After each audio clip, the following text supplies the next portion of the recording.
रबदा ही रब कोई होना कर कोई यूं जादू टोना मन जाए हाय मेरा सोना रब दे सहारे चल दे ना है किनारे चल।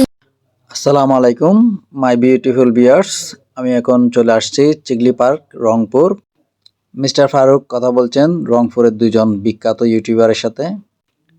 তারা মিস্টার ফারুককে পরামর্শ দিচ্ছেন কিভাবে ব্লগ করতে হবে, কিভাবে ইউটিউব পরিচালনা করতে হবে।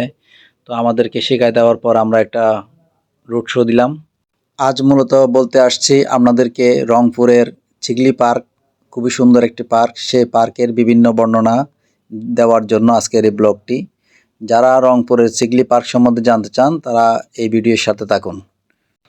আমরা গেছিলাম কুড়িগ্রাম, সেখান থেকে রংপুর ঘুরতে গেছিলাম। রংপুরের মধ্যে এত সুন্দর একটি পার্ক আমরা দেখতে পাবো সেটা কল্পনাও করি নাই।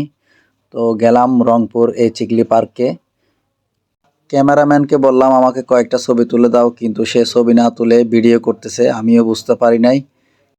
আমিও বিভিন্ন অ্যাঙ্গেলে দুই একটা পোজ ধরলাম, কিন্তু কাজ হলো না। এই পার্কটি দিনে যেমন সুন্দর তার চাইতে বেশি সুন্দর রাত্রে। পুরো পার্কটাকে লাইটিং করে রাখে বিয়ে বাড়ির মতন করে, খুবই সুন্দর লাগতেছে। কৃত্রিম পাহাড়ি অঞ্চল তৈরি করা হয়েছে।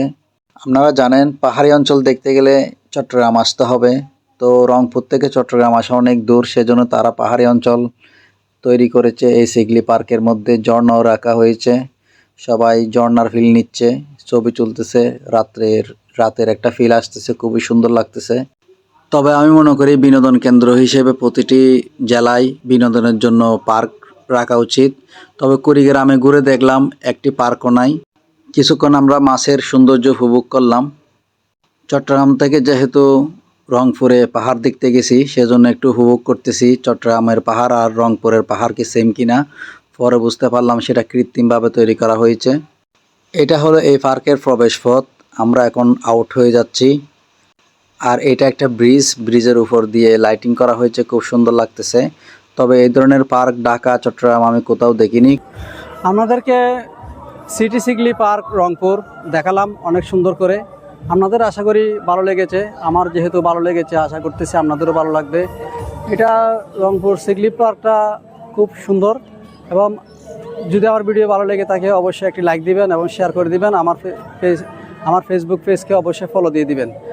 আর আপনাদের একটি লাইক এবং ফলো আমাকে অনুপ্রেরণার জায়গায় নতুন একটি ভিডিও করার জন্য। আজ চলে যাচ্ছি, আবার চলে আসবো কোনো একটি কন্টেন্ট নিয়ে।